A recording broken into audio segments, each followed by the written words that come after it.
வணக்கம் மாணவர்களே. நம்ம இப்போ 12ஆம் வகுப்பு கணிதவியல் பாடத்தில் அணிகள் மற்றும் கோவைகளின் பயன்பாடுகளில் பயிற்சி 1.3ல் 3வது கணக்கு பார்க்க போகிறோம். இந்த 3வது கணக்கில் 3 மாறிகள் கொடுத்துருக்காங்க. சமன்பாடுகள் XY Z கண்டுபிடிக்கிறாங்க. அதனோட மதிப்பை அணிக்கோவைகளை பயன்படுத்தி நம்ம நேர்மாறு அணி மூலமாக தீர்க்கணும்னு சொல்லி கொடுத்துருக்காங்க. ஃபஸ்ட்டு அணி வடிவத்தில் எழுதிக்குவோம். 2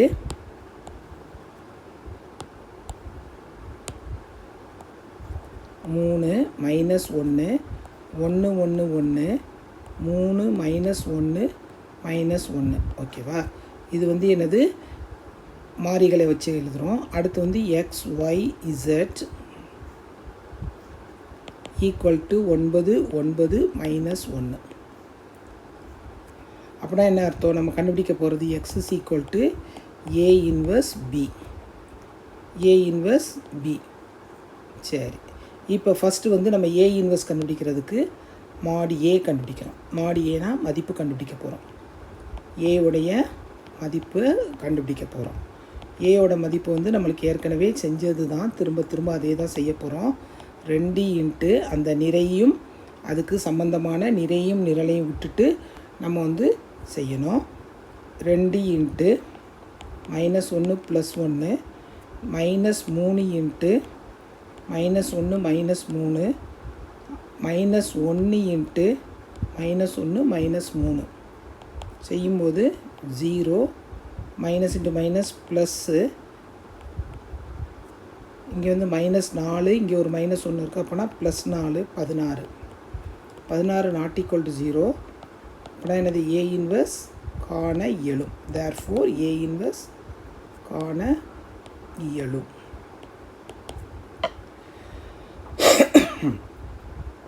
அடுத்து நம்ம என்ன கண்டுபிடிக்க போகிறோம்? அட்ஜாயிண்ட் ஆஃப் ஏ கண்டுபிடிக்க போகிறோம். அட்ஜாயிண்ட் ஆஃப் ஏ கண்டுபிடிக்கும் போகும்போது சிற்றணிக்கோவையினுடைய பரிமாற்றம்னா இது டிரான்ஸ்போஸ் பண்ண போகிறோம். டிரான்ஸ்போஸ் பண்ணும்போது ஃபஸ்ட்டு சிற்றணிக்கோவையில் எழுதிக்கிறோம். அந்த நிறை இப்போ A11னா A11ல் நிறையை விட்டணும், A11ல் நிரலையும் விட்டுட்டு நம்ம செய்யணும். +1 + -1 +1 மைனஸ் ஆஃப் -1 -3 ப்ளஸ் -1 -3. அடுத்து minus of -3 -1 plus -2 +3 minus of -2 -9. அடுத்து ப்ளஸ் 3 +1 -2 +1 ப்ளஸ் 2 -3. டிரான்ஸ்போஸ் போட்டுக்குவோம். அடுத்து என்ன செய்ய போகிறோம்? இதை சிம்பிளிஃபை பண்ணுறோம். பண்ணோம்னா 0 minus minus into minus plus minus minus into minus plus 1 கழித்து எது பெருசோ அந்த அடையாளத்தை போடுறோம். 4 -3 -1. டிரான்ஸ்போஸ்னால் 0 4 -4 4 1 11 4 -3 -1. இது என்னது? அட்ஜாயிண்ட் ஆஃப் ஏ கண்டுபிடிச்சிட்டோம். இப்போ அட்ஜாயிண்ட் ஆஃப் ஏக்கு அப்புறம் நம்ம என்ன செய்ய போகிறோம்? ஏ இன்வெர்ஸ் கண்டுபிடிக்கணும். ஏ இன்வெர்ஸ்னால் எப்படி கண்டுபிடிக்கிறது? நம்ம ஏ இன்வெர்ஸ்க்கு ஃபார்முலா ஃபஸ்ட்டு எழுதிடணும்.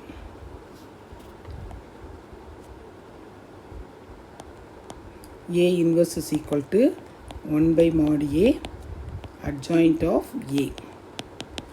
adjoint of Aல என்ன வருது? 16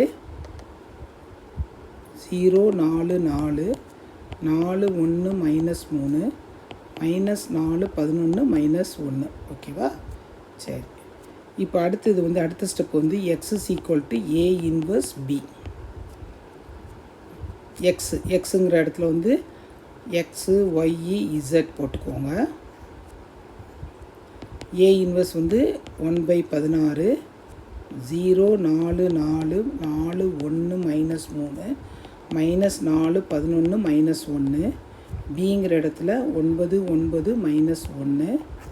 இப்போ இது 3/3, இங்கே என்னது 3/1. அப்படின்னா நம்மளுக்கு வர்ற ஆன்சரு 3/1 தான் இருக்கணும். 1/16 அப்படி எழுதிக்கோ. இதை என்ன செய்யணும்? ஒரு நிறையும் நிரலையும் பெருக்கிறோம். 0 + 36 -9 சாரி -4 வரும். ஒரு நாள் 4 தானே. 0 + 36 -4. அடுத்து வந்து 36 + 9 + 3 மைனஸ் இன்ட்டு மைனஸ் ப்ளஸ்ஸு. அடுத்து -36 + 99 + 1. சிம்பிளிஃபை பண்ணோம்னா 1/16 32 48 64. 16வது வாய்ப்பாடில் நம்ம வந்து இதை வந்து என்ன செய்கிறோம், வகுக்கிறோம். ஒரு 16 16 ஈர் 16 32 3 16 48 4 16 64. தேர்ஃபோர் அணியை சமப்படுத்துகிறோம். x = 2, y = 3, z = 4. இதை வந்து ஹைலைட் பண்ணி வச்சுருங்க. அவ்வளோதான் மாணவர்களே. ரொம்ப எளிமையாக இருக்குது இல்லையா? நீங்கள் செஞ்சு பாருங்கள், உங்களுக்கே புரியும். அடுத்த கணக்கில் மீண்டும் சந்திப்போம்.